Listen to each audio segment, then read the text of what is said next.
So let us now see some examples based on properties of determinants.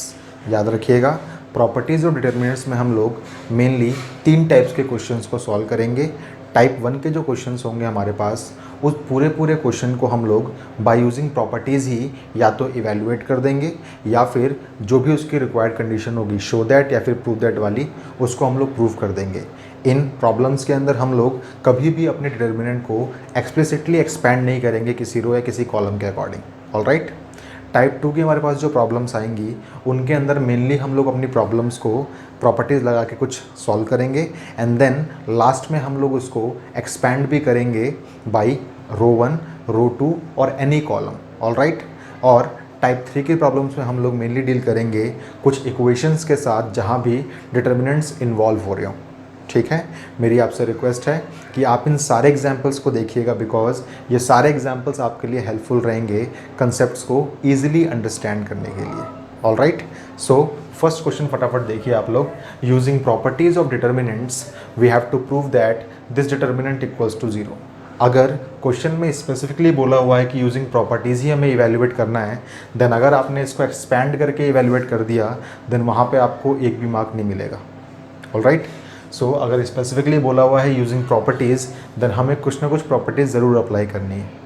ठीक है, और कुछ समय ऐसा भी आता है जहाँ पे हमें इसको एक्सपैंड भी करना पड़ सकता है।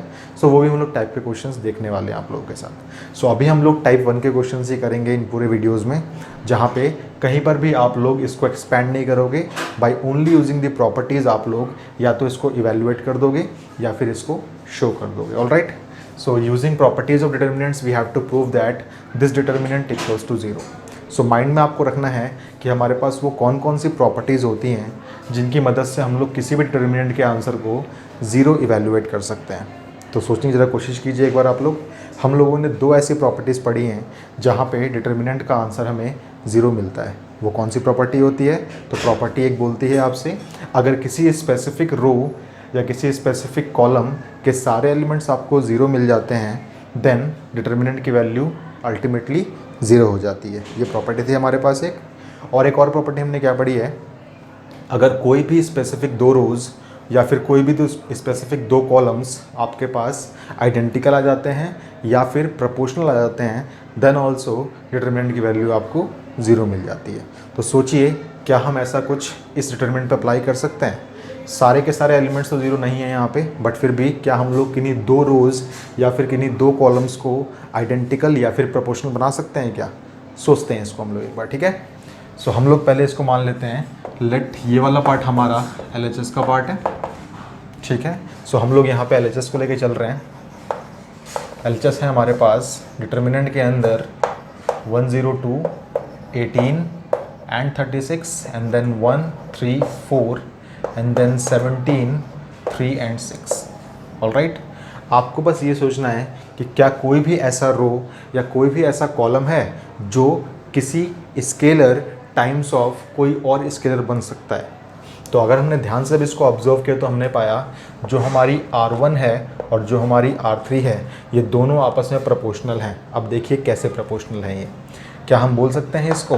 ये हो जाएगा हमारे पास, we can write 102 as 6 into 17, we can write 18 as 6 into 3 and we can write 36 as 6 into 6 and then 1, 3 and 4 as it is, 17, 3 and 6 as it is। Alright, अब ध्यान से देखिए, रो 1 के अंदर एक कॉमन फैक्टर है 6 जिसको हम लोग बाहर निकाल सकते हैं।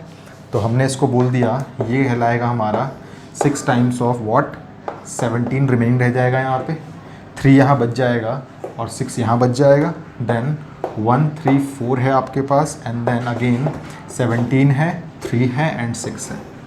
ऑलराइट, सो ध्यान से देखिए, अब इस डिटर्मिनेंट के अंदर हमारे पास रो 1 एंड रो 3 आइडेंटिकल आ गई और हमें पता है कि अगर किसी भी डिटर्मिनेंट की कोई 2 स्पेसिफिक रोज़ आइडेंटिकल आ जाती हैं देन उसका डिटर्मिनेंट 0 हो जाता है। ऑलराइट, सो इसको हम बोल सकते हैं 6 टाइम्स ऑफ 0 अल्टीमेटली 0। ये 0 क्यों हुआ हमें लिखना पड़ेगा यहाँ पे, since R1 and R3 are what, identical. ये आइडेंटिकल हैं, इसलिए जो ऊपर वाला डिटर्मिनेंट है हमारा वो कहलाएगा आपका 0।